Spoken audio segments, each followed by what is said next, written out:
Bismillahirrahmanirrahim. Assalamualaikum warahmatullahi wabarakatuh. Alhamdulillahi rabbil alamin, alladzi bi ni'matihi tatimmus salihat, walhamdulillahi ala kulli hal. Asyhadu an la ilaha illallah wahdahu la syarikalah, wa asyhadu anna Muhammadan abduhu wa rasuluh. Allahumma salli wa sallim wa barik ala sayyidina wa habibina wa syafi'ina Muhammad, imamil anbiya'i wal mursalin, wa ala alihi wa ashabihi wa man sara ala nahjihi ila yaumiddin. Wa ma taufiqi illa billah, alaihi tawakkaltu wa huwa rabbul arshil azim. Allahumma ja'alna minal ladzina yastami'una al-qawl fayattabi'una ahsanah. Allahumma ajirna minan nar, Allahumma amin.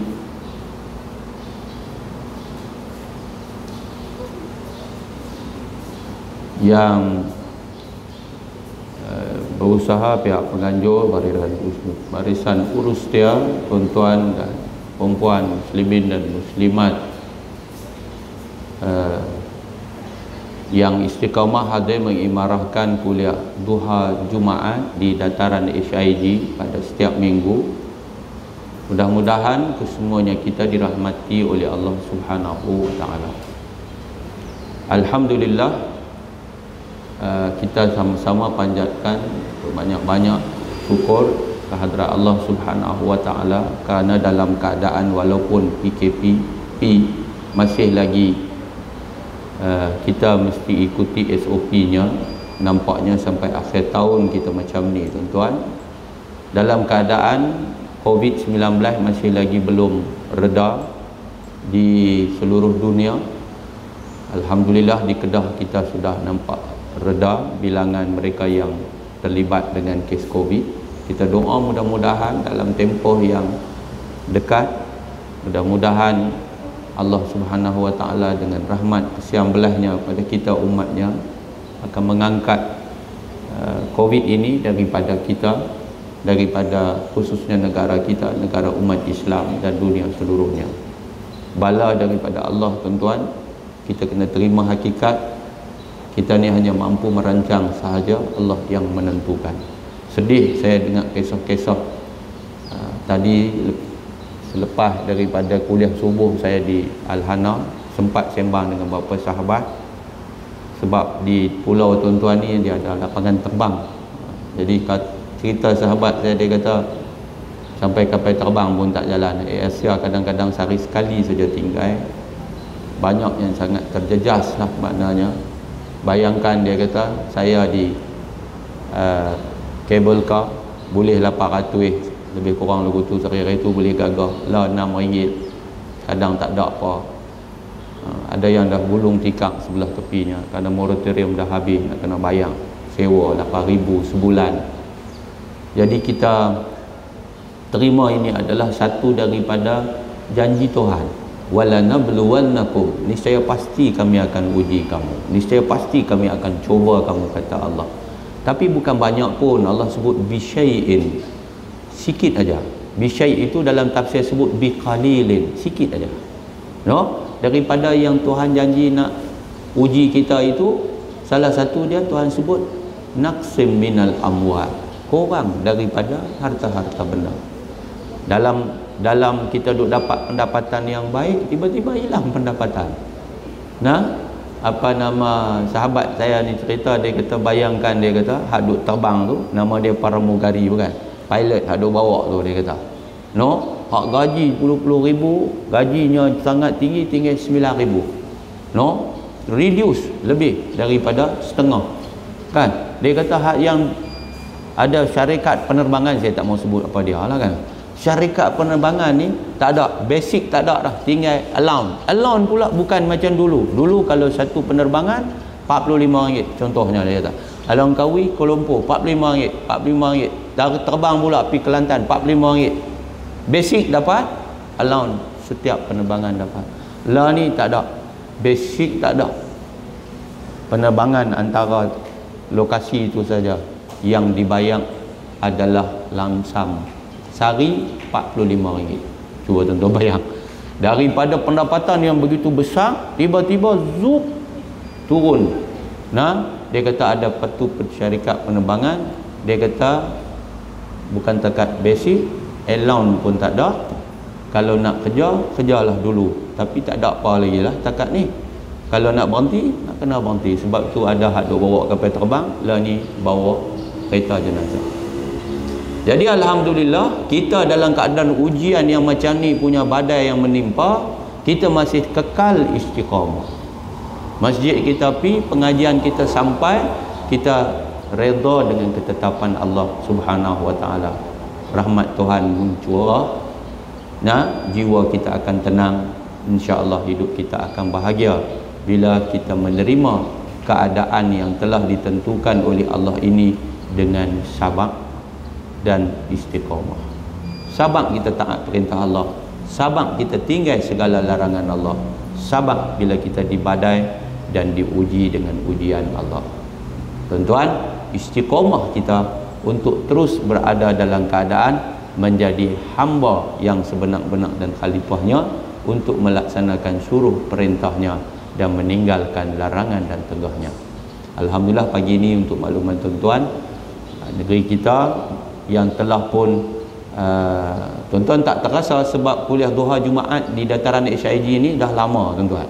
Tapi di peringkat negeri kita baru sahaja melaksanakan Raudatul Ilmi Kedah Sejahtera, iaitu hari Jumaat dijadikan hari ilmu negeri Kedah. Hari ini diadakan di peringkat negeri Kedah, majlis kuliah duha Raudatul Ilmi di daerah Baling.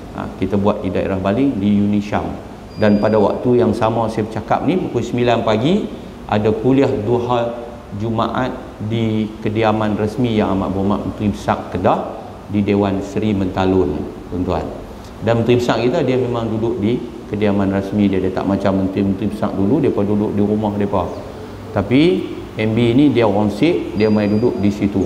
Kalau dia ada, dia akan bersama di dalam majlis ilmu ini, tuan-tuan. Muslimin dan muslimat yang dirahmati oleh Allah Subhanahu wa taala sekalian, teruskan dengan SOP istiqamah untuk menjaga jarak, jaga SOP itu sebenarnya kita jaga kita, untuk kita mudah-mudahan dan orang-orang yang kita sayang selamat daripada wabak Covid yang memang bahaya ini. Hari ini tuan-tuan saya nak sebelum tu saya nak sampaikan salam, kerana program kita ni dianggap rasmi juga daripada Yang Amat Berhormat Menteri Besar dengan lafaz Assalamualaikum warahmatullahi wabarakatuh. Saya nak bercakap pagi ini tentang beberapa hadis yang kita sebut berkaitan sebaik-baik manusia. Siapakah sebaik-baik manusia? Sebelum dari itu saya nak mulakan dengan membaca satu ayat di dalam Al-Quran, At-Taubah 105. Allah berfirman, a'udzubillahi minasyaitonirrajim, wa qul i'malu fasayarallahu 'amalakum wa rasuluhu wal mu'minun wa saturadduna ila 'alimil ghaibi wasyahadah fayunabbi'ukum bima kuntum ta'malun. Maksudnya kata Allah, dan katakanlah wahai Nabi Muhammad, beramallah kamu akan segala yang diperintahkan, maka Allah dan Rasulnya serta juga orang-orang yang beriman akan melihat, menyaksi apa yang kamu kerjakan, dan kamu akan dikembalikan kepada Allah yang mengetahui perkara-perkara yang gaib dan yang nyata. Kemudian Allah akan menerangkan kepada kamu apa yang telah kamu kerjakan. Tuan-tuan dan puan-puan sekalian, dalam hidup kita, kita tak boleh lari daripada beramal. Amal ni bahasa Arab, jadi bahasa Melayu dah. Kerja lah, kerja. Kita akan bekerja dalam hidup kita. Kita akan buat sesuatu, maknanya dalam hidup kita ni kita akan buat kerja. Kita akan buat yang baik, kita akan buat yang tidak baik. Sama ada kita sedang, kita tak sedang, itu cerita lain. Ada orang dia rasa lagu dia duk buat baik, tapi dia buat tak baik. Ada orang dia tu duk buat baik, tapi dia tu tak perasan kata dia tu buat baik. Pasal apa? Dom dah dia macam tu. Kita kena sedang hak kita buat ni. Sebab kalau kita tak sedang kita buat baik, maka kita tak prepare untuk kita jadikan dia satu amalan yang mengundang pahala. Sedangkan Allah menyaksikan. Rugilah. Orang-orang yang bukan Islam, mereka itu kalau kita tengok integriti mereka hebat, kesedaran mereka tinggi, mereka banyak melakukan charity, kebaikan. Tetapi mereka tak sedang bahawa apa yang mereka buat itu adalah sesuatu yang sepatutnya menjadi bekalan untuk balik ke sana. Mereka tak letakkan di atas apa yang sepatutnya diletakkan, sesuatu amalan yang dilakukan oleh manusia. Apa dia? Setelah kita ini menjadi seorang Muslim, kita mestilah melakukan sesuatu dengan syarat-syaratnya supaya dikira, dipandang, dinilai, diterima di sisi Allah. Tuan-tuan, kalaulah mereka bukan Islam, memang hilang kelayakan daripada awal, janganlah kita yang dah Islam ini, yang dah dapat ni'matul hidayah, ni'matul din, hidayatul din, nikmat Islam, nikmat dapat petunjuk, dah jadi orang Islam pun tiba-tiba tak dapat apa yang patut kita dapat. Rugi. Apa dia? Nombor satu, cantik dah, kita duduk buat benda baik, tapi yang di sini wa kuliah malu, buatlah amalan, tapi amalan hak kita buat, kalau kita buat bukan kerana Allah, kita buat kerana manusia, kita buat kerana kepentingan-kepentingan yang lain daripada kerana Allah, malanglah hidup kita. Kita nak kena pastikan itu. Nombor satu, nak jadikan dia ibadat, nak kena pastikan kita ikut apa yang ditentukan oleh syarak. Syarak tentu lagu mana. Kalau ibadat tu ibadat yang khusus, semayang contohnya, mesti ikut dia punya hukum hakam semayang. Nak semayang kena ada wuduk, tak boleh pakai belasah je. Orang suruh jadi imam, dia pun jadi imam, dia semayang ni punya tertib, punya cantik, rukun qauli dia sempurna, rukun fi'li tip top, no, cantik. Orang kata lama tak dengar orang jadi imam baca sedap lagu ni. Dia kata tu tak ada ayat semayang, tu tak ada ayat semayang. Maknanya dia semayang tu cantik, tak ada ayat semayang, out. Tuan-tuan, kita yang ada ayat semayang dah, kita punya rukun qalbi kita tak clear, pi juga. Nampak tak?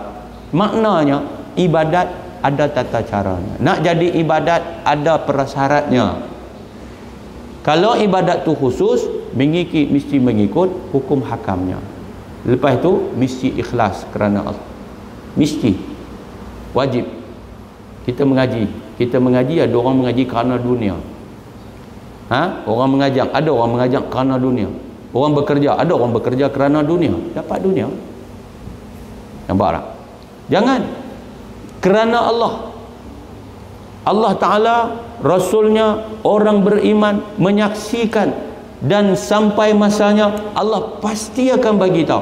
Itu janji yang pasti. Wasaturadduna ila alimil ghaibi wasyahadah, kamu akan dikembalikan, yakni kepada Allah yang maha mengetahui perkara ghaib dan perkara yang nyata. Allah tahu hak dalam perut kita, Allah tahu hak dalam hati kita, Allah tahu hak zahir kita. Lagi-lagi kita hanya mengetahui yang zahir. Nahnu nahkum ala zawahir, kita hukum orang tu hanya atas zahir dia sahaja, batin kita tak tahu. Wallahu yatawalla sarair, Allah sahajalah yang mengesuai yang rahsia sulit ni, kita tak tahu. Yang tahu siapa? Kita. Orang sebelah kita duduk tidur tepi kita duduk bersama dengan dia dom puluh tahun dah, kita tak tahu sampai kelar ni, kita tak tahu dalam hati dia siapa. Nampak tak? Dia habang kat kita, tu dia habang, no? Dia kata ani seorang dalam hidup abang, tak ada orang lain. Boleh jadi dalam tu ada ana. Dia kata ada ani, tapi ana pun duk ada. Kan Maimunah barangkali ada, mana kita tahu? Nampak tak tuan-tuan? Jadi yang tahu adalah Allah Subhanahu wa taala. Malanglah kalau hidup kita ini retorik, hidup kita ini lakonan. Walaupun orang kata dunia ini pentas lakonan, bukan. Kita orang beriman, kita yakin dengan janji Tuhan. Kita hidup kerana dia, kita akan mati kerana dia. Di sana Allah akan bongkar satu-satu. Hari itu nama dia apa tuan-tuan? Yaumul Ardil Akbar. Allah kata dalam Quran, hari kiamat adalah hari pembentangan yang paling besar. Kalau dalam law dia panggil apa, ard ni macam kita panggil hari pembentangan yang maha besar ni, macam skrin yang begitu besar yang Allah akan tunjuk di padang mahsyar. Manusia pijak kaki atas kaki, ramainya kita pada hari itu. Tiba-tiba kita ditunjuk apa yang kita buat, dipertontonkan di hadapan khalayak. Betapa malunya kita hari itu. Malu tak apa lagi, sakit tak sangka malu, terjunam dalam neraka Allah Subhanahu wa taala. Na'udzubillahi min zalik. Tu habis. Kita masuk kepada tajuk kita, iaitu siapa dia golongan yang paling baik, berdasarkan kepada hadis-hadis Nabi sallallahu alaihi wasallam. Nombor satu hadis daripada Sahih Al-Bukhari, bilangan 5027. Nabi sallallahu alaihi wasallam bersabda, khairukum man ta'allamal Qur'ana wa 'allamahu. Sebaik-baik kamu adalah orang yang belajar ia akan Quran dan mengajak dia akan Quran. Jadi sebaik-baik orang mengaji Quran. Sebab tu kita ni tuan-tuan, kecil-kecil lagi kita dah dibawa mak kita, ayah kita mengaji Quran dekat tok guru. Betul tak betul? Hak ni tak boleh tinggal ni. Siapa pun tinggal Quran hina dia. Siapa pun jaga Quran mulia dia. Sebab tu kalau kita tengok orang dulu-dulu susah macam mana pun dia, tok guru Quran dia tak akan tinggal. Orang dulu tok guru Quran tu lah tok guru fardu ain. Hak duduk dalam kampung tu, dia akan mengajak Quran, dia akan mengajak alif bata, dia akan mengajak rukun semayang, dia akan mengajak praktikal semayang, dia akan mengajak. Betul tak betul? Ingat tak dulu? Kita pergi tu junjung Quran, Allahumma aftah alaina hikmataka wansyur alaina, tu kita bukan dekat mengaji Quran. Semua rukun fardu ain tu kita ngaji kat dia. Betul tak betul? Orang baca dalam semayang tu dalam semayang, kita baca waktu tengah duduk mengaji, bukan dalam semayang. Lepas tu baru kita masuk dalam semayang. Semayang lohong tapi baca derah. Betul tak betul? Tak tahulah tempat tuan-tuan mengaji lagu mana. Tapi saya mengaji dulu kecil-kecil, lagu tu lah. At-tahiyyatul kita punya manhaj ataupun silibus mengaji tu, dia baca rukun semayang tu, dia menerah. Orang tua-tua akan pengen menerah. Pagi-pagi mata kita mengaji, kita menerah semua.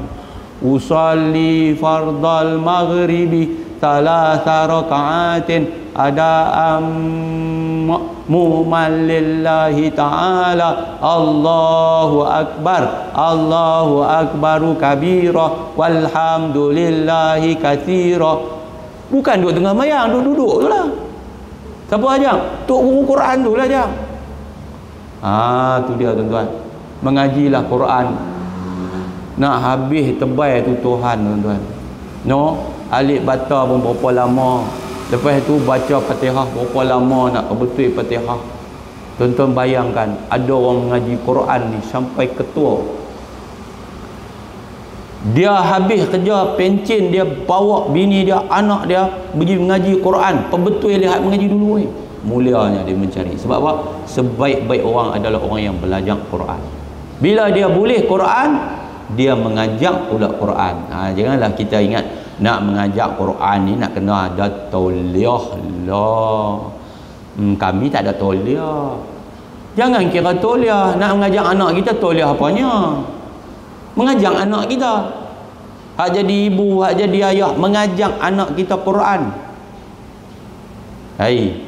Mesti kau nak kena ada sijil ni? Tak mesti. Hak duk mengajar kau kampung tu ada sijil tak, nak tanya? Pak Luman hak kita mengaji tu ada sijil tak? Tak ada sijil. Tok guru pondok tu ada sijil tak? Tak ada sijil. Bukan sijil tu syarat dia. Bukan nak mengajar Quran tu yang hak depa ambil tauliah tu pasal ada kira-kira dia. Nak kena mengajar sampai dalam-dalam tu, tauliah lah tu. Kita ni nak mengajar hukum 5 ya kan, yang ni baca 2 harakat, ni baca 6 kan. Tak, dia sebenarnya 6 ke 2 ke tak mesti tahu. Yang mesti dia adalah amal. Mengaji tajwid tu fardu kifayah, tapi amal tajwid fardu ain. Sebab tu mengaji Quran dia menghadap guru, dia panggil musyafahah, melihat mulut guru. Cuma lah ni zaman ni lagi canggih. Sebab apa? Melihat mulut guru juga, tengok muka guru juga, tapi dia tak berhadap dengan guru dia. Tok guru dia mungkin ada di Kelantan, dia buka live dengan tok guru tu, dia mengaji, dia dengar, dia melihat mulut guru. Ismam lagu mana, dengung tara mana, nak tarik lagu-lagu mana. Lagi canggih. Tu tuan-tuan. Nak mengaji dengan tak mengaji je. Cuma mana boleh sama dengan kita menghadap tok guru. Tak boleh sama macam tuan-tuan kita menghadap ni. Kita ada hubungan langsung dalam satu kepungan malaikat-malaikat yang bersentuh-sentuh sayap.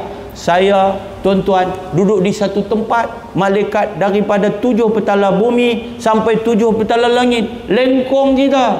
Mana boleh sama? Nampak? Musyafahah. Tengok mulut dia. Kita dah dapat, jangan tak ajak anak kita. Ajaklah anak kita. Baru ni saya tengok ada satu budak, dia khatam Quran dengan yang lebih dewasa daripada dia. Umur dia 5 tahun khatam Quran. 5 tahun khatam Quran. Ayah dia kerja di pejabat agama. Mak dia pun ustazah juga. Di negeri Kelantan, Majlis Agama Islam Kelantan bapak dia. Bila ditanya, depa bergiliang. Suami isteri ni bergiliang mengajak anak tu daripada kecil Quran. Konsisten sehari 2 live dia mengajar. Jadi akhirnya anak tu bila umur 5 tahun dia sudah khatam Quran. Saya ada 8 anak, saya pun tak boleh buat. 5 tahun khatam Quran. Kata 5 tahun tu kenal boleh baca, tak apa, baca Quran. Tapi nak abang kata begitu. Boleh buat tak? Boleh buat. Apabila ibu bapa itu kuat, ibu bapa itu gigih, ibu bapa itu punya usaha yang sedemikian rupa. Bahkan kita tengok ada kemuliaan Quran ini, mukjizat Quran ini, sampai seorang yang dilihat macam takkan kot, tapi boleh. Ada satu budak yang macam lembam, dia lambat, bercakap lambat, pergerakan lambat, semua lambat. Tiba-tiba dalam keadaan dia macam sudah OKU itu, dia tak boleh bercakap sepatah pun, tiba-tiba yang keluar perkataan dari mulutnya adalah Al-Quran. Sebab apa? Sebab mak bapak dia, daripada dia duduk dalam incubator, sebab dia keluar tak cukup bulan, mak dia, pak dia bubuh Quran. Macam kita selalu pergi di ICU, kita masuk, ada komputer dia pasang kepada orang yang sedang menanti nazak, dengar Quran. Budak ni dipasang dalam incubator dia Quran. Bayang tuan. Dan dia akan membesar dengan Quran itulah, dipasang masuk dalam telinga dia, dengar dalam rahmat Quran itu, mukjizat dia. Tiba-tiba keluar yang pertama dari mulutnya Quran. Dan dia kemudiannya setelah beberapa tahun yang lama, tetapi masih lagi budak-budak, umur dia tuan-tuan saya tak ingat berapa tahun, dia menghafal Al-Quran. Apabila dia dibawa secara langsung live tuan-tuan, terpaksa pakai kursi roda, dia duduk di kursi roda, nampak kecacatan dia, tetapi dia boleh menghafal dan mengingat akan Al-Quran itu. Ini kemuliaan Quran. Jadi sebaik-baik manusia ini, kata Nabi, khairukum man ta'allamal Qur'ana wa 'allamahu, sebaik-baik kamu orang yang belajar Quran dan mengajar Quran. No? Kita di Jabatan Agama pernah sekali kami korek satu kubur di, ni lama punya cerita, di belah Sik atau Bres, empangan Bres, tuan ingat, empangan Bres. Jadi kita terkena pindah kubur tu sebab nak buat empangan. Saya tak terlibat pada ketika itu, yang terlibat Tuan Syekh Muzammil, dulu bekas Qadi Langkawi juga. Waktu tu dia duduk di bahagian tu. Dia kata kami korek dan dia pergi cari, sebab dia yang angkat jenazah tu masih elok, kain dia masih elok dan dia masih berbentuk dengan sempurna. Padahal kubur itu dah sangat lama, matinya sudah lama. Cari jumpa tuan kubur tu, rupa-rupanya dia seorang guru Al-Quran. Sampai bumi pun ada yang Allah tak izin makan, tak reput kubur dia. Tu orang yang dimuliakan oleh Al-Quran. Jadi siapa nak dapat kemuliaan Quran, jangan tinggal dia. Quran jangan gini, hari-hari kita kena baca. Kalau kita jadi bapa, jadi mak, tengok anak-anak kita baca, ajak anak-anak kita baca. Jangan bagi sekolah sahaja yang ajak, walaupun di sekolah ada ustaz, ustazahnya. No, bila kita buka Quran, mereka juga akan biasa membuka Quran kerana aturan kita.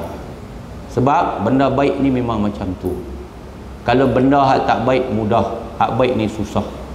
Nak berjaya susah, nak gagal senang. Nak bina susah, nak runtuh senang. Dia memang lagu tu. Memang lagu tu. Nak anak kita boleh baca Quran, rajin baca Quran, itu maksudnya nak membina. Jadi nak kena buat ke mana? Nak kena biasakan dia. Macam mana nak buat? Kena buat aturan dekat dia. Hari-hari kita kena baca Quran, lepas subuh kah, lepas maghrib kah, tentu kena buat aturan. Nak anak baca, kita pun kena baca. Suami baca, isteri baca. Jadi kalau kita tak ada, kita pergi masjid, maka waktu tu ibu akan tengok anak dia baca. Saya tak heran kalau orang ramai ambil peduli pasal anak-anak dengan pengajian di sekolah. Itu biasa. Ibu sanggup tunggu anak dia buat kerja sekolah, ibu sanggup tolong anak dia buat kira-kira matematik, ibu sanggup buat karangan, ibu macam-macam. Hantar pergi tuition lagi. Tapi dalam Quran tak ramai. Tak ramai yang akan tunggu anak dia nak baca Quran semuka. Tak ramai. Bayang tuan-tuan, ni fenomena akhir zaman. Sedangkan itulah sebaik-baik manusia, orang yang belajar dan kemudian dia mengajar Quran. Jadi jangan tunggu jadi ustaz ustazah. Sebab tuan-tuan, nak jadi ustaz ustazah ada proses dia, tapi ustaz ustazah dah di rumah kita. Kita ajak anak cucu kita. No? Gitu. Kemudian apabila kita menjadi semulia-mulia manusia yang Nabi kata belajar Quran dan mengajar Al-Quran, Al-Quran itu akan memberikan apa yang menjadi keperluan kita. Bila Quran kita baca, bila Quran kita belajar, kita kemudian memberikan hak Quran, membaca dengan betul, mengikut tajwid, memahami apa yang kita baca, beramal kemudian apa yang kita pahami, maka kita telah menyempurnakan hak Al-Quran. Bila kita sempurnakan hak Quran, Quran itu akan buat apa kat kita?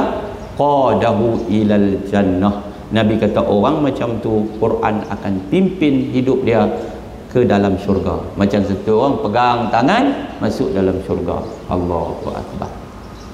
Tetapi kalau kita ni tinggal Quran, tuan-tuan bayang nah, kita ni ramai yang kecil-kecil dulu mak ayah kita ajak Quran ataupun hantar pergi mengaji Quran. Lah ni ada yang Quran tu orang dah tak peduli dah. Orang tak kisah dah. No, ada keluarga tak bunyi Quran. Mak tak bunyi Quran, ayah tak bunyi Quran, anak tak bunyi Quran. Mak pakai dai rambut, anak pun pakai dai rambut. No, pak pun kepala lutut pecah tengah, pak pun ambil dadah, anak pun dia bagi ambil dadah juga. Tuan-tuan bayang apa jadi? Habis Quran duduk di mana? Quran kalau ada pun adalah pusaka tinggalan daripada mak pak dia yang duduk di satu sudut, sudah lama berhabuk tidak disentuh. Allahu Akbar. Na'udzubillah. Nama dia Islam, tapi dia sudah tidak lagi mengamalkan cara hidup Islam. Ni jenis ni lah yang bulan Ramadan orang berasap dapur pukul 3.30 pukul 4.30, masak sup dia dapur berasap pukul 10 lepas maghrib tidur, masak Maggi, makan hari siang Ramadan. Ni apa Quran akan balas dekat dia? Quran akan balas dekat dia. Nabi kata saqahu ilan nar, Quran akan halau dia masuk ke dalam neraka. Na'udzubillahi min zalik. Tu nampak, dia memulakan dengan sebaik-baik manusia orang belajar Quran, orang mengajar Quran, sampailah Quran memberikan impak dalam hidup kita. Dia pimpin kita, dia bimbing kita, dia pandu kita sehingga kita dapat mencapai hasanah fid dunya, hasanah fil akhirah. Dia akan memberikan kepada kita apa yang menjadi dambaan seorang hamba Allah dalam kehidupannya. Quran akan menjawab setiap daripada persoalan hidup kita. Jadi kesimpulan dekat situ, tolong berjuang pastikan anak cucu kita hadam Al-Quran. Dia bukan sahaja membaca, tetapi dia akan memahami dan beramal dengan Al-Quran. Itu maksud hadam Quran. Bagilah ada titih kita yang menjadi hufazul Quran, orang-orang yang menghafal Al-Quran. Kita ni tak apai kecuali ayat-ayat lazim aja, tu pun tak habis tapi tak apa, kita azam, ya Allah bagilah titih aku ada anak cucu aku yang mengapai akan Al-Quran. Mulia tuan-tuan, insya-Allah. Kemudian Nabi kata lagi dalam hadis dia yang kedua, kata Nabi sallallahu alaihi wasallam, khiyarukum ahasanukum akhlaqa. Dalam hadis yang sahih ini, inna Rasulullah sallallahu alaihi wasallam lam yakun fahishan wala mutafahishan wa kana yaqulu khiyarukum ahasanukum akhlaqa. Sesungguhnya Rasulullah sallallahu alaihi wasallam ni dia adalah seorang yang asalnya tidak keji, tidak bercakap keji dari asal, tidak bercakap buruk dari asal, tidak bercakap kotor daripada asal. Allah bagi dia secara asalnya macam tu. Dan dia juga kemudian tidak bercakap buruk, tidak bercakap keji, tidak bercakap kotor. Allah Ta'ala lah yang didik Nabi Muhammad dalam pendidikan akhlak yang paling baik. Nabi kata adabani rabbi fa ahsana ta'dibi, telah mengajar adab akan aku oleh Tuhanku, yakni Allah. Allah yang ajak adab pada Nabi.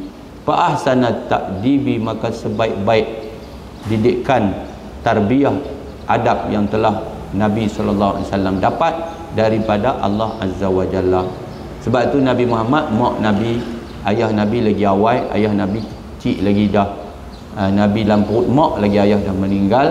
Lepas itu mak pun kecil lagi, jadi dia dibesarkan oleh datuk dia dan pak penakan dia. Jadi Nabi itu diajak langsung oleh Allah Subhanahu wa Ta'ala. Lalu dalam hadis ni Nabi menjelaskan sebaik-baik kamu orang yang paling baik akhlaknya. Jadi daripada Quran tadi yang kita belajar itu, maka akan kemudiannya muncul daripada situ akhlak Quran. Akhlak Quran. Jadi akhlak yang kita duduk amai dalam hidup ini, itulah yang paling memberatkan timbangan ketika kita di padang mahsyar. Nampak tak? Semayang banyak, puasa banyak, zakat, haji, rupa-rupanya akhlak lah yang paling memberatkan timbangan. Yang tu keperluan, yang tu kewajipan kita kena buat. Tetapi dalam ibadat tu, semayang, puasa, haji, zakat, sedekah, sebagainya, semua ada akhlak. Nampak tak? Hidup kita tak boleh lari daripada akhlak.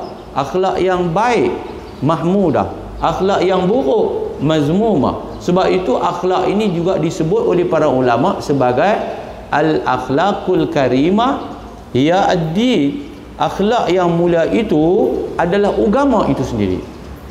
Agama itu apa dia? Ma huwa din. Ada ulama memberi ta'rifan, ad-dinu huwa al-akhlaqul karimah. Agama itu adalah akhlak-akhlak yang mulia. Jadi kita tahu akhlak ada dua, akhlak kita dengan Allah pada asalnya, akhlak kita dengan manusia, dengan makhluk. No, dalam makhluk tu dengan manusia, dengan binatang, dengan tumbuh-tumbuhan, dengan alam, semua ada. Macam mana Islam atur itu, kalau kita ikut betul-betul, maka akan sejahteralah kehidupan manusia dalam kehidupan di dunia ini sebelum bahagia abadi di akhirat nanti. Kalau dia ikut akhlak kita dengan Tuhan lagu mana? Jaga akhlak kita dengan Allah ni dengan mentaati perintah dia, dengan taat suruhan dia, dengan tinggal larangan dia. Kalau basic itu kita buat, asas itu kita buat, Allah suruh kita buat, Allah larang kita tinggal, selesai dengan hak lain-lain. Akhlak dengan Tuhan selesai, konform akhlak dengan manusia akan selesai bersama. Sebab tu saya kata tuan-tuan, jangan ajak hanya anak sayang kepada kita. Kalau kita takkan ajak anak kita sayang kepada kita, tak sayang dekat Allah, habis. Sayang dekat Allah itu akhlak seorang hamba dengan Tuhan. Akhlak seorang hamba dengan manusia dengan manusia ini seperti sayang seorang anak kepada ibu bapaknya, sayang seorang suami kepada isterinya, sayang seorang jiran kepada jirannya, sayang seorang sahabat kepada sahabatnya. Tapi kalau seorang itu dia tak ada sayang kepada Allah sebagai hamba, habis dia tentu akan sayang makhluknya, makhluk sesama makhluk kerana dunia. Kita boleh saja kata pada anak kita, I'm your mom, I'm your mom. Kita ajak dia kata mami, kita ajak kat dia kata daddy, kita kata kat dia ni abah, ni mama. Nah, tetapi kalau kita terlupa yang lebih penting adalah mengenalkan anak dengan Allah, mengenalkan anak dengan agama, melingkungi hidup anak itu dengan agama, maka kasih sayang yang kita tanam kepada kita dalam diri anak kita akan hilang bila sampai masa anak kita melihat dunia dan celik dengan tipunya. Dia celik tapi dia terpedaya tanpa agama. Manusia ini tuan-tuan, bila dia nampak peluang, dia akan terjun merebut peluang itu. Tapi kalau dia tidak dipimpin oleh agama, maka ketika itu membujur lalu melintang patah. Dia tak peduli hal haram. Dia tak peduli siapa halang dia akan langgar. Mak dia halang dia langgar. Pak dia halang dia langgar. Sebab apa? Dia nak. Tu ada satu budak perempuan. Budak ni sudah awal 20-an. Tuan-tuan biasa dengar tak? Buang emak, buang saudara. No? Nasi lemak buah bidara. Kerana kasih aku lurutkan. Buang emak, buang saudara, kerana kasih aku turutkan.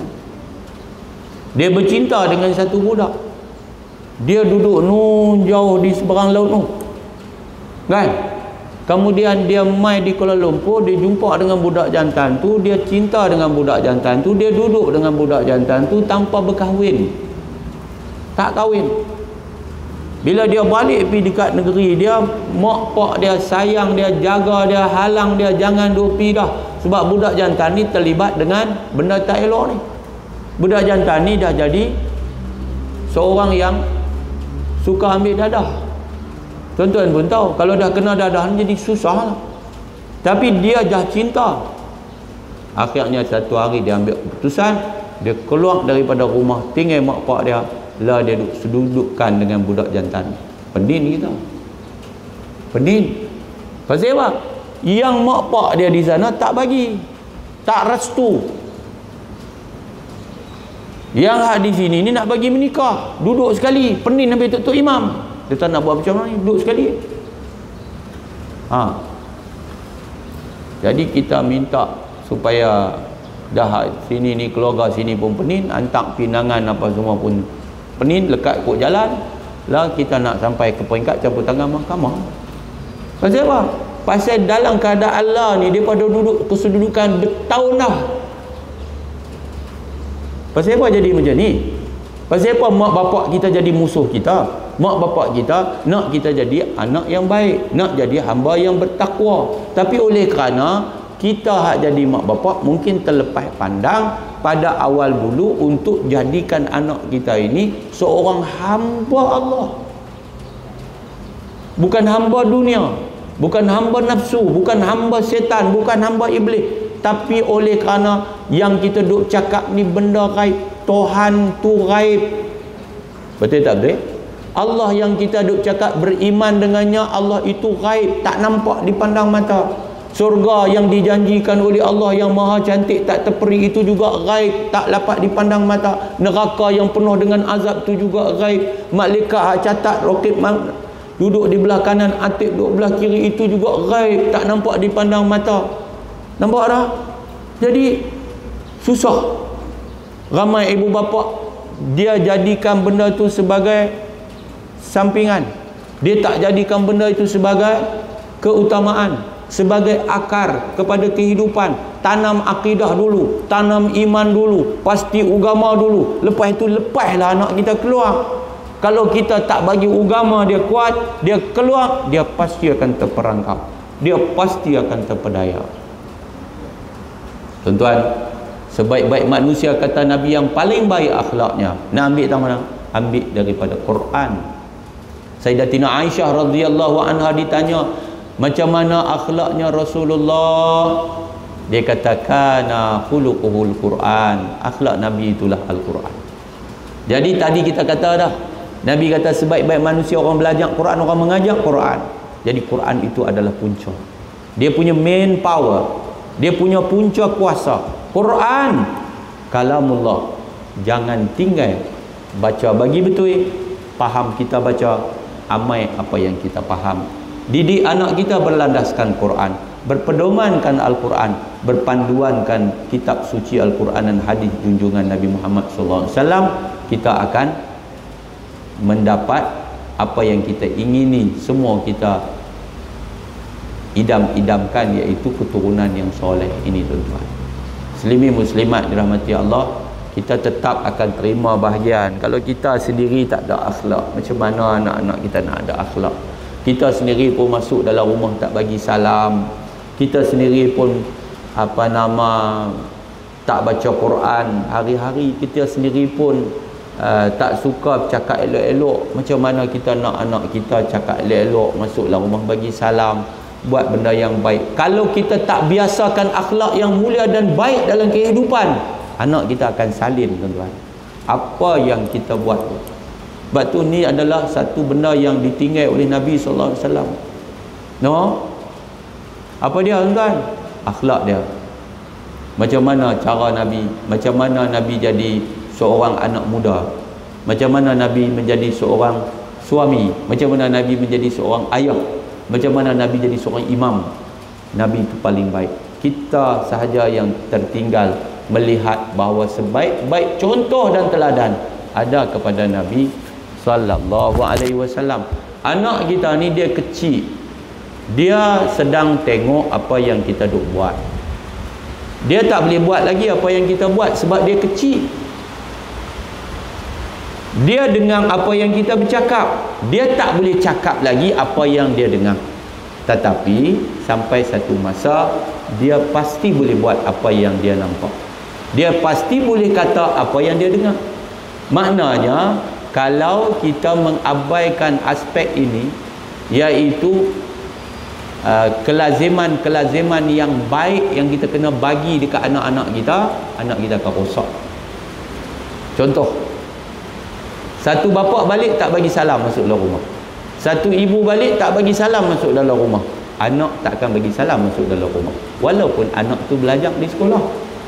Nak masuk dalam rumah bagi salam. Sebab apa? Salam masuk dalam rumah itu bukan saja ibadat, tetapi dia satu akhlak mulia yang mesti menjadi kelaziman, mesti menjadi satu benda yang lazim, kebiasaan yang berakar, jadi budaya. Nak masuk, Assalamualaikum, kena ajak, kena biasa. Bagi salam kena bagi dengar. Dia kata bagilah salam, tak dengar pun dalam hati, mana boleh. Kita kena biasa macam tu. Anak kita bagi salam tak dengar, suruh dia keluar bagi salam lain. Dia macam tu. Abang pi keluar, abang bagi salam lain, bagi bapa dengar. Dia pun keluar, assalamualaikum, bagi terang-terang. Tuan-tuan, adab tu kena ajar. Tu dalam Quran ajar tu. Bukan anak boleh masuk dalam bilik, boleh mak, boleh ayah, kecuali minta izin waktu-waktu tertentu. Waktu tengah hari, waktu lepas Isya. Kita bukan boleh pergi masuk begitu aja. Kena ketuk pintu, kena bagi salam. Assalamualaikum, ketuk pintu ni, boleh masuk ke tak? Kita ajak tu daripada di peluang tu bagi salam tu. Assalamualaikum. Pasal apa? Kot sekali lagi tertukar kain. Mak pakai kain pelikat, pak pakai kain batik. Tu yang kata adab, yang kata akhlak. Nombor 2. Bila bercakap, anak kita duduk dengar kita bercakap tu lagu mana. Kita cakap lembut ke, kita cakap kasar. Ada orang dia bercakap kasar, biasa cakap kasar, anak itu akan jadi kasar. Ni hang tak reti ke aku kata? Aku cakap dengan bini dia, hang tak reti ke aku kata? Aku kata aku nak makan nasi goreng, hang faham? Jadi nada itu tinggi, memulakan sesuatu dengan membentak isteri, kata isteri tak reti. Tak boleh ke kata elok-elok, yang abang teringin nak makan nasi goreng, boleh tak tolong goreng nasi ke abang? Kan lembut. Ni hang tak reti ke aku kata? Tak reti. Esok anak tu pula akan kata kat kita, mak tak reti ke abang kata nak pakai seluar kala biru, yang mak serika seluar kala merah. Siapa? Ambil tahu lah. Dia ambil daripada cara kita bercakap. Cara kita bercakap, kita kena halus. Maksudnya bercakap, suara derah ni ada tempat dia. Nak ceramah, baca khutbah, suara derah lah. Tapi bercakap, suaranya berlain, nadanya berbeza. Nabi kalau khutbah apa dia? Kita baca dalam kitab kita, ihmarrat ainahu idza khatabah marrat ainahu. Apabila Nabi khutbah tu jadi merah mata dia bila dia cakap bab, dia bercakap bab-bab yang perlu jadi merah mata. Ka'annahu munziru jaishin. Macam mana Nabi sallallahu alaihi wasallam itu umpama seorang kepala tentera memberikan arahan kepada tentera-tenteranya. Maknanya baca khutbah, bercara, ceramah, derah. Duduk dalam satu bilik, tapi 3 bilik, selang 3 bilik boleh dengar. Duduk di dapur, tapi duduk di ruang tamu boleh dengar. Apa dia? Duduk cakap dua-dua orang, berak. Suami dengan isteri, mak dengan bapa. Kadang-kadang ibu dengan anak, dengan suara yang deras. Pak cakap suara deras, anak cakap suara deras. Maka ini adalah akhlak yang tidak baik. Kita kena betulkan yang lazim, lazimkan yang betul. Betul tak? Betulkan yang lazim kita. Lazim kita sudah cakap keras, kasar, tak mau. Kita kena betulkan yang salah tu. Kita kena cakap lembut. Panggil dengan panggilan yang baik. Kan? Panggil panggilan yang baik kepada anak-anak kita. Panggil panggilan yang mulia. No? Betul ada perempuan sekalian. Cuba kita biasakan buat yang baik. Tonjol pada anak kita. Isteri salam dengan suami dia. Contoh, ibadat. Abang dah nak pergi ke? Ya.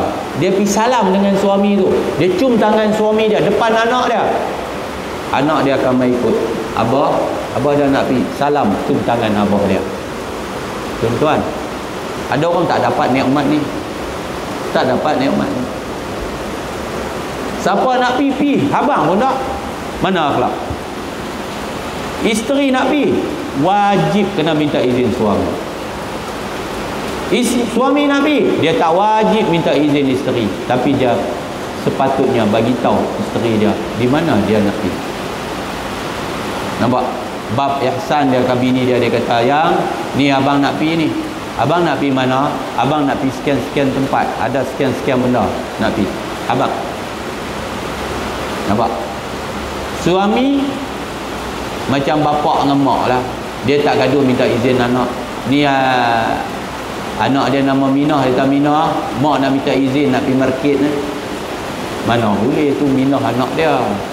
Tapi kalau Aminah nak pi Aminah nak pi HIG sat, nak pi beli coklat, minta izin. Kalau saya anak, dia lain. Dia lebih tu. Yang jenis ni orang perempuan kadang dia tak syok. Dia tak syok. Mana cik yang jantan tak perlu minta izin, kami kena minta izin. Surga anak dah. Surga anak minta izin. Yang tu aturan, dia kena lagu tu. Mesti. Demi muslimat yang dirahmati oleh Allah Subhanahu wa taala sekalian. Jom kita biasakan akhlak yang mulia ni. Hak basic-basic, hak mudah-mudah. Hari-hari salam, minta izin, abang. Ada satu orang tuan-tuan, saya kenal dia, kenal keluarga juga dengan dia, tapi dia pesen penyengap. Dia jenis tak abang. Tahu-tahu hilang, tahu-tahu tak ada. Isteri dia tak abang, dia nak pergi mana? Padahal dia pergi hantar anak dia pergi sekolah. Dia hantar anak dia pergi sekolah. Anak tu lalu duduk pergi sekat, duduk pergi sendiri. Tiba-tiba hari tu bapak ni pergi hantar anak. Tak abang kata ni abang nak keluar pergi hantar anak ni. Anak tu besar dah. Anak tu mana tahu masuk sekolah dah, pak pusing balik ya. Tiba-tiba pak dia pusing-pusing. Honda 70 dia tu tergelincang lagu mana tak tahu. Terbalik. Hanya pecah signal. Signal saja pecah. Alah, terbalik. Bukan langgar apa pun. Tetapi masanya sudah sampai. Dia jatuh, kepala dia kena divider. Terus koma. Tak tahu. Bawa pergi hospital, tak ada kata apa. Meninggal. Cari. Di mana? Siapa dia ni? Dia punya kad mendalam lah, nama dua pula. Orang di kampung tak panggil nama dia. Oh, lambat. Tak nak sampai entah. Tak nak jumpa. Saya orang pertama sampai dekat jenazah dia di hospital. Tuan-tuan bayangkan. Jadi kita kena habaq kepada isteri kita, walaupun kita tak gaduh minta izin dia. Habaq. Dalam Islam ni tuan-tuan, di antara hebatnya Islam adalah syura. Sebab tu syura tak boleh tinggal. Wa amruhum syura bainahum. Orang beriman ini dia pun mesyuarat sama-sama mereka. Mesyuaratlah sikit. Nak buat benda apa pun, cerita, habang, bincang bagi elok, dapat keputusan bagi cantik, berlapang dada pegang keputusan, tawakal ala Allah, baru elok. Hak yang duk jadi roplah macam-macam di luar cerita haru biru ni pasal tak mesyuarat. Susah tak mesyuarat. Dia kata tu lah abang tak tanya cik sepatah. Kalau abang tanya cik sepatah, cik nak abang gini. Tapi nak buat macam mana kan abang suami. Waktu tu rasa tajam lah, bukan lah? Rasa tajam lah. Cuba sembang tengok. Bini kita abang betul? Betul. Bukanlah isteri itu tidak boleh memberikan pandangan. Isteri boleh memberikan pandangan. Yang isteri tak boleh bagi keputusan. Keputusan bukan di tangan isteri. Nampaklah tuan-tuan, muslimin muslimat yang dirahmati Allah. Kalau kita biasakan anak kita lah dalam hidup sehari-hari ni, anak kita dia tengok benda baik je. Ayah nak pergi, mak hantar sampai pintu. Ayah balik, mak tunggu di pintu. Mak ayah nak pergi, anak hantar di pintu. Mak ayah balik, anak sambut di pintu. Dia macam tu. Dia macam tu. Tuan-tuan, ada orang tuan-tuan, kita pergi di rumah dia, dia bukan takat hantar di pintu, bukan pintu rumah dia, sampai pintu pagar. Dia tunggu sampai kita pergi tu, sampai habis dia kok mata dia, baru dia masuk. Sama tak sama dengan orang kita nak balik, kita tak apalah, saya balik. Terima kasih tuan-tuan mai lain. Kita baru pakai kasut, dia tutup pintu, debum. Sama tak? Haji Qoli sama? Tak sama. Tak sama. Tuan-tuan, ya Allahu Akbar. Janganlah buat dekat ayah mak kita, lagilah kecil hati. Orang tu baru sampai saja, mak baru sampai di kampung tanya, "Lah, mak sampai pula. Mak nak balik bila?" Jahanam. Jangan. Adab tu, akhlak tu diajak sampai macam tu. Ayah kita baru sampai dengan mak, duk makan, kita relin tengok jam dapur duk ada, tengok jam. Hai, nak pergi mana kah? Ayah tanya. Dia kata tak ada apa. Sekali tengok pula jam. Ayah kata tak apalah, ayah dengan mak balik dulu. Jangan. Akhlak tu sampai macam tu. Hantar Rasulullah, hantar Siti Fatimah. Siti Fatimah tu anak. Nabi sambut Siti Fatimah tu. Siti Fatimah tu anak. Kalau ayah lah buat ke anaknya macam tu, agak-agak anak buat ke ayah dia macam mana? Gitu. Sebab tu cakap mesti baik, buat mesti yang baik. Kalau kita buat begitu, kita tetap akan dapat insya-Allah natijahnya yang terbaik. Anak kita akan biasa cakap dengan hormat. Dia tak akan angkat jigir biji mata kat pak dia, sebab dia tak pernah tengok mak dia jigir biji mata kat bapak dia. Tapi kalau mak duk jigir biji mata kat pak, biji mata tu jatuh di atas meja, jangan heran esok bukan tekat jatuh atas meja dia jigir pak dia, biji mata jatuh bawah kursi. Kan? Pasal apa? Dia salin hak mak dia duk buat tu. Maka kalau pak tu jerkah mak tu sampai naik pelantin tuan-tuan, maka esok jangan heran anak tu pula nanti jerkah kat pak tu tungin.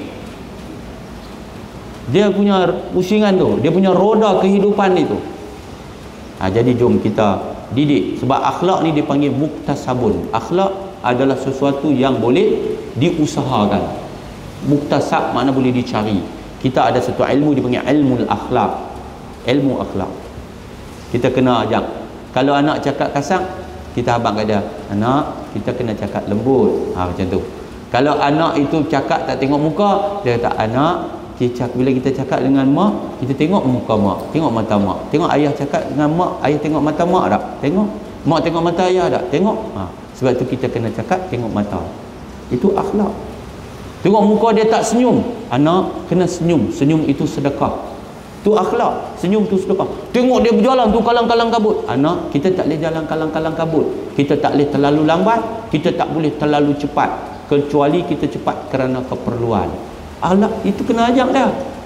Dia bawa kereta, kita tengok dia bawa kereta lagu mana, dia kalang kabut, dia nak pergi kalang kabut, dia takkan kalang kabut. Ni nak pergi mana yang kalang kabut ni? Ajak dia. Sebab tu dia ajak tuan-tuan. Dia berjalan pelan, jalan pelan duduk belah kanan, tak boleh, kena jalan pelan duduk belah kiri. Ajak dia ke kiri jika tidak memotong.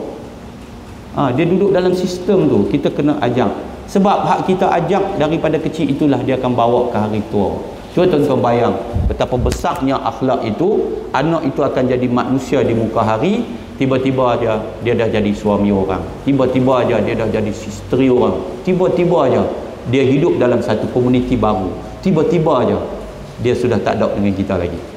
Tapi dia bawa nama kita di belakang nama dia. Dia bawa nama kita duduk belakang nama dia. Duduk di taman tu, dia kata ada anak nama sekian-sekian duduk ni. Ya kah? Kami, setahu kami tak ada lah. Taman Desa Kemboja ni tak ada nama sekian-sekian ni. Yang setakat kami tahu lah, pasal kami ni duduk berimpun di rukun tetangga dengan surau ni, nampak tak ada. Padahal dia duduk lama dah. Dia tak pernah pergi di surau, dia tak pernah pergi rukun tetangga, dia tak pernah pergi. Dia hanya pergi duduk situ aja. Kita pergi ajak dia, dia kata saya tak dan. Tak apa, buat lagu tu. Tak apa. Dia bawa nama siapa? Dia bawa. Lepas tu pak dia pun main. Pak dia pun main, pak dia pun tak pergi masjid, pak dia pun tak pergi surau, pak dia pun macam dia juga. Patut tak apa. Terjemah dia lagu tu ya. Tapi kalau anak itu bagus mulia, disebut kemuliaan itu sampai kepada bapa dia. Begitulah kalau keburukan lazimnya akan sampai kepada bapa, walaupun kadang tidak semestinya begitu. Anak itu diubah oleh masa. Maknya bagus, pak dia bagus. Ada dia ujian pada mak pak. Ni tuan-tuan. Sebab tu kita kena ajak lah. Tengok-tengok pinggan sebiji pun dia tak basuh. Pasal apa dia tak basuh? Sebab tak diajak berakhlak macam tu. Pinggan sebiji pun dia tak dalam tu, mak dia lah basuh. Lepas dia makan, duduk atas meja tu lah. Nasi ke, tulang ke, apa ke, duduk dalam tu lah. Siapa cuci? Mak cuci. Jadi kita tak ajak anak kita dengan akhlak. Nasi tuan-tuan, dia itu adalah rezeki. Patut kita makan, habiskan yang dalam pinggan. Mak pak kita ajak dulu, sebiji nasi pun kita tak tinggal dalam pinggan. Pasal apa hari ni kita biar anak kita tinggal nasi dalam pinggan? Pasal apa? Pasal kita senang. Kita rosakkan anak kita, kita tuduh orang lain rosak anak kita. Kita di antara perosak anak kita sendiri. Akhlak kita tak ajak kat dia. Ni tengah duk makan ni. Tengah duk. Terima kasih mama, terima kasih abah. Tuan-tuan rasa orang. Ui, seronoknya ibu, anak ni tak dan sudah makan lagi ni, dia puji, dia terima kasih dia. Pak tak ada tang tu pun dia sebut pak. Hebat. Dia tak akan dapat macam tu melainkan dia diajar. Cuba tuan-tuan bayang, tuan-tuan dapat menantu, anak kita tak ajak lagu tu, dia mai di rumah kita, dia makan dengan kita, tiba-tiba dia ucap terima kasih. Tengah duk makan tu. Tengah duk makan ni, mak mentua ni, dia kata, "Mak, terima kasih mak." Hai. Anak kita tak ucap terima kasih. Automatik anak dia yang bini tu kan, "Mak, terima kasih." Siapa? Dia ikut laki tu. Yang tu boleh main ke diri ke? Tak boleh. Kita kena ajak dia. Biasakan. Terima kasih. Sebab tu di atas skill kemahiran yang kena ada. Bila terima kasih dekat mak, terima kasihlah pada ayah. Bukan sebab ayah tu masak sekali dengan mak. Tak pun. Mak je duk masak. Tapi ayah pergi keluar cari rezeki balik, mak masak. Ayah tu dengan sebab dia kita ada di atas dunia, mak kita itu jadi mak kita sebab ayah kita. Jadi bila dia kata terima kasih mak, terima kasih ayah, dia tak kata terima kasih ayah dulu. Dia kata terima kasih mak, terima kasih ayah, sebab tinggi mak daripada ayah. Nampak? Bila minta maaf dekat mak, minta maaf dekat ayah. Salah dengan mak aja, dengan ayah kena minta maaf. Salah dengan ayah aja, dengan mak kena pergi minta maaf. Pasal apa? Mak dan ayah tak boleh dipisahkan. Macam tu. Dia salah dengan mak dia, tiba-tiba ayah tak tahu pun. Dia pergi minta maaf dengan mak dah. Minta ampun, cium tangan mak apa semua. Mak nanti kata kat dia, "Abang, ya mama, pergi cari ayah minta maaf." Dia pun pergi cari ayah dia. "Ayah nak minta maaf kat ayah." Pasal apa? Dia pun, abang ada bagi kecil hati mak, abang dah minta maaf kat mak. Abang minta maaf ayah. Ayah kata, "Abang anak betul baba kan? Abang nak betul ayah, jangan buat begitu kepada mama." Nampak? Kita tak kasar tuan-tuan, tapi hak keluar tu apa dia? Ni dari hati kita ni, walau kita marah sekalipun, yang itulah yang akan mengubah manusia dengan rahmat Allah. Yang akan marah tuan-tuan, syarak Tuhan marah tu kita marah. Bila langgar perintah Allah kita marah. Yang mengubah bukan kita, bukan marah kita, tapi Allah. Sebab tu kita kerana Allah, marah pun kerana Allah. Baru Allah akan ubah anak-anak kita. Muslimin muslimat dirahmati Allah Subhanahu wa taala sekalian. Begitulah juga yang lain-lain. Macam mana kita berinteraksi dengan rumah tangga kita. Kebersihan, ya. Kalau mak pak tu tak bersih, anak pun tak bersih. Kekemasan. Kalau mak pak tak kemas, anak-anak tak kemas. Kerajinan. Kalau mak pak tak rajin, anak-anak tak rajin. Cakap betul, jujur, cakap benar. Kalau mak pak duk bohong, anak-anak duk bohong, kita kena ajar. Nah, jangan cakap bohong. Saya ingatlah apa yang besar ayah saya tinggal, jangan makan bukan hak kita, jangan ambil bukan hak kita, jangan makan apapun yang bukan hak kita. Dia cukup kesan dia cukup besar tuan-tuan. Anak kita ni tuan-tuan, zaman ni kadang-kadang bawa balik benda yang bukan hak. Tuan-tuan tanya tak, kita tak beli sebab dia nak beli, duit dia tak ada, kita yang beli. Tiba-tiba dia bawa balik mai. Tuan-tuan kena didik, dia ambil tang mana? Ni ambil tang mana ni? Ni hak siapa ni? Jangan ambil bukan hak kita. Bagi balik dekat tuan dia. Tak boleh. Mula dia ambil raba. Dia ambil apa geraba tu, pemadam tu, dia ambil pensil, dia ambil benda kecil-kecil. Kalau kita biar, dia akan ambil benda yang besar. Mula dengan kecil. Mula dengan kecil, lama-lama jadi besar. Tuan-tuan, itu ikhtiar. Doa kita berterusan, doa kita berpanjangan. Kita jangan ada sedikit pun sangkaan buruk dengan Allah Subhanahu wa taala. Sentiasa sangka yang baik, sentiasa fikir yang baik, sentiasa doa yang baik. Husnuzan billah, sangkaan baik hamba dengan Allah itu insya-Allah akan menatijahkan kebaikan yang kita harapkan. Inni ma'azanni abdi bi, sesungguhnya aku ini, kata Allah dalam hadis kursi, bersama sangkaan baik hamba-Ku terhadapku. InsyaAllah okey. Macam mana, okey ke? InsyaAllah okey. Padahal tak okey mana pun Haji Rusli oi. Kan? Sian tengok, ya Allah, ramainya lockdown di Kuala Lumpur, Langkawi yang Johor ni pun kena tempih dia, no? Sampai ramai yang kita tengok tak berapa ramai mana lah, tetapi kita kena sangka yang baik, insya-Allah. Boleh lah, insya-Allah. InsyaAllah hati kita duduk sangka baik situ supaya kita terus positif. Kita minta yang akan nak bagi ni, kuasa dia, kuasa Allah. Kalau Allah sudah pun menguji kita dan kita terima ujian Allah itu dengan berlapang dada, maka tunggulah rahmat yang akan mencurah turun kepada kita. Tapi kalau kita diuji, kita tak boleh terima, tunggulah pembalasan yang akan kita dipadai dengannya lebih hebat pada masa hadapan. Muslimin muslimat yang dirahmati oleh Allah Subhanahu wa taala sekalian, insya-Allah kita akan sambung lagi. Ada beberapa hadis yang saya keluarkan berkaitan dengan khairukum ini, sebaik-baik kamu. Nah, saya tutup yang terakhir, insya-Allah, khairukum man tala umruhu wa hasuna amaluhu, sebaik-baik kamu juga, kata Nabi, adalah orang yang panjang umurnya dan baik amalannya. InsyaAllah panjanglah umur kita masing-masing, dan pastikan kita berjuang untuk melakukan hanya yang baik-baik dalam hidup kita. Jom terus fikir yang baik-baik, terus bercakap yang baik-baik, dan melakukan yang terbaik. Tuan-tuan, hari ini hari Jumaat, banyak-banyak selawat kepada Nabi SAW, dan di antara hari yang paling baik bersedekah pada hari Jumaat. Mudah-mudahan kita semua akan diberkati, dirahmati dan dilindungi daripada segala musibah, khususnya pada ketika ini daripada wabak COVID-19 yang masih mencengkam dunia ini, yang nampaknya masih belum selesai itu. InsyaAllah kita akan berjumpa secara bulanan. Setakat ini panjang umur, pada minggu yang keempat setiap bulan saya bermula dengan kuliah Maghrib Jumaat, hari Jumaat minggu yang keempat itu saya mula dengan malam Jumaat di Masjid Aisyah, kemudian kuliah subuh di Masjid Al-Hana, kuliah duha di dataran HIG kita, dan kemudian pada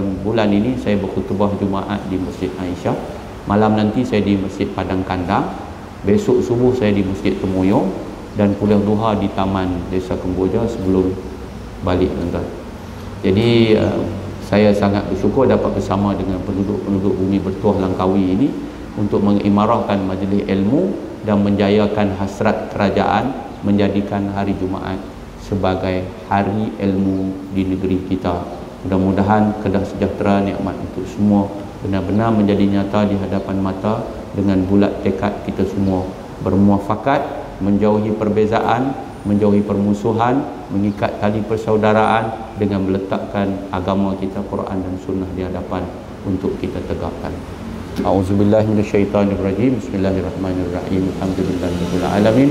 Allahumma shalli ala sayyidina Muhammad wa ala alihi wasahbihi ajmain. Allahumma inna nas'aluka ridhaka wal jannah wa na'udzubika min sakhatika wan nar. Allahumma hdi qaumana fa innahum la ya'lamun. Allahumma 'allimna ma yanfa'una wanfa'na bima 'allamtana. Allahumma zidna ilma. Allahumma arinal haqqa haqqan warzuqna ittiba'ah wa arinal batila batila warzuqna ijtinabah. Rabbana atina fid dunya hasanah wa fil akhirati hasanah wa qina adzabannar. Allahumma rfa'anna al-bala' wal waba' wal ghala' wal fahsya' wal munkar wal baghya wal adha wal zulma wal fitan ma zahara minhu wa ma batan. Allahumma inna na'udzubika minal barasi wal jununi wal juzami wa min sayyi'il asqam. Rabbana 'alaika tawakkalna wa ilaika anabna wa ilaikal masir. Rabbana atina fid dunya hasanah fil akhirati hasanah wa qina adzabannar. Sallallahu ala sayyidina Muhammad wa ala alihi wasahbihi wa baraka wasallam. Walhamdulillahi rabbil alamin. Anakallahumma bihamdik asyhadu an la ilaha illa anta astaghfiruka wa atubu ilaik. Bismillahirrahmanirrahim. Wal 'asri innal insana lafi khusr illa alladhina amanu wa 'amilus solihat wa tawassaw bil haqqi wa tawassaw bis sabri. Wassalamu alaikum warahmatullahi wabarakatuh. Taqabbalallahu minkum.